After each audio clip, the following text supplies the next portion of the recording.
Ted is a quiet introvert who writes love letters for a living. When he buys a new operating system, he forges an unusual friendship. How long before you're ready to date?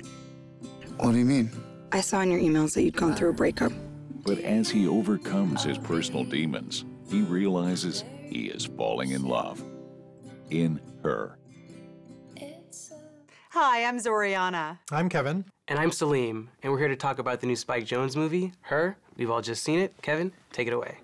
We always get something very unique from Spike Jonze, which is what I appreciate, and this is no exception here. What I liked about it was that it was a very perceptive look at how we go about looking for relationships and the different ways we can find relationships.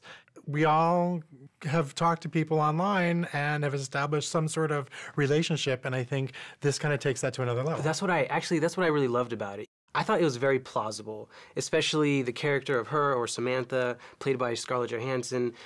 Her character was so realistic and so lived in that I felt like I understood why this character would fall in love with her. I thought it was just a great look at how we live our relationships, how we might want to live them, and how with the use of technology we can actually construct the ideal relationships. Movies have explored that before, but never in such a realistic manner where you can actually see that happening on the horizon. Joaquin Phoenix is great here. He carries the entire movie. He's in every single scene.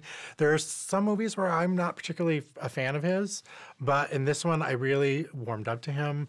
I thought he was just so genuine and heartfelt that he really won me over. I think because we're so used to seeing him in roles that are a little more explosive, a little more showy, whether it's Gladiator or Walk the Line or The Master. But here he was so vulnerable, so human. I think this is the first time I actually related to him on screen as a human being as opposed to that actor. Yeah, this is definitely his most toned-down performance, and it's incredible to see him so adeptly fall into each character that he plays, because each character is so different from the last. His character as of Freddy from The Master compared to this, it's night and day difference. For sure. And I think it's incredible to see him fall into these different characters the way that he does. A lot of credit to his performance is that he had a co-star that sort of drew that out of him, and this co-star unfortunately does not get credit for the film, and that is Samantha Morton. Exactly. She was the original voice of the OS, and she got replaced by Scarlett Johansson in post-production.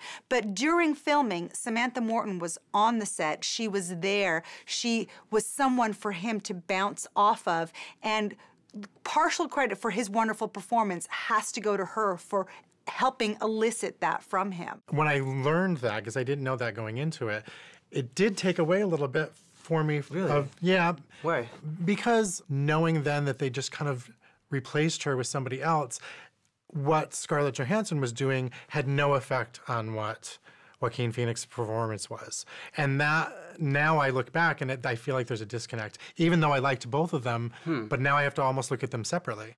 As much credit as Samantha Morton deserves for eliciting this amazing performance from Joaquin, I think as much credit has to be given to Scarlett Johansson for taking on this role, because she's the one who sat in a voice booth without any of the stimulation that you would get from being on the set.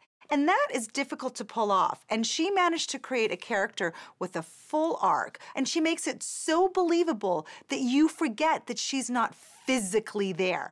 From the first moment that we meet her, the operating system, they immediately connect and they're immediately talking as if she's a regular person. And I think that that's honestly because of Scarlett Johansson. She has such an easygoing voice and such an easygoing timbre to her, the way she talks. Yeah. It's perfect. I know what you mean. Last week, my feelings were hurt by something you said before, that I don't know what it's like to lose something, and I found myself... I'm sorry I said that. No, it's okay, it's okay. I caught myself thinking about it over and over, and then I realized that I was simply remembering it as something that was wrong with me. That was a story I was telling myself, that I was somehow inferior. Her is Spike Jonze's most personal work to date. It's his most mature work. It still has that quirkiness of being John Malkovich or adaptation, but there's a quality here that just goes deeper than some of his previous films. I completely agree with you. There are some scenes in here that are so organic in terms of the dialogue that I knew that they were lifted from certain conversations that he's had with people. And I think that really is what makes this film very realized, because it has this future aesthetic to it, but it's always grounded. It's always showing us stuff that's familiar, but then also showing us stuff that's new and different. It would be easy to make fun of this story. And I think, judging by people's reactions, I know people I know have seen the trailer like, that just seems silly. But he really believes in the story, and he believes in the characters, and he takes it very seriously, and I appreciate that. Her is Spike Jonze's most relatable, most heartfelt film without sacrificing any of his quirkiness and creativity. See it. Not everything worked for me, but it's original, it's honest, and it's unlike anything you've ever seen before, so I say see it. It's as inspiring as it is fully realized. Emotional, intriguing, and altogether very different. See it. Cheers. To her. To her. Oh, wait, to me? Oh, thank you. Don't tell me how much I want you. I know that's going to color up. I think I'm going to have to say.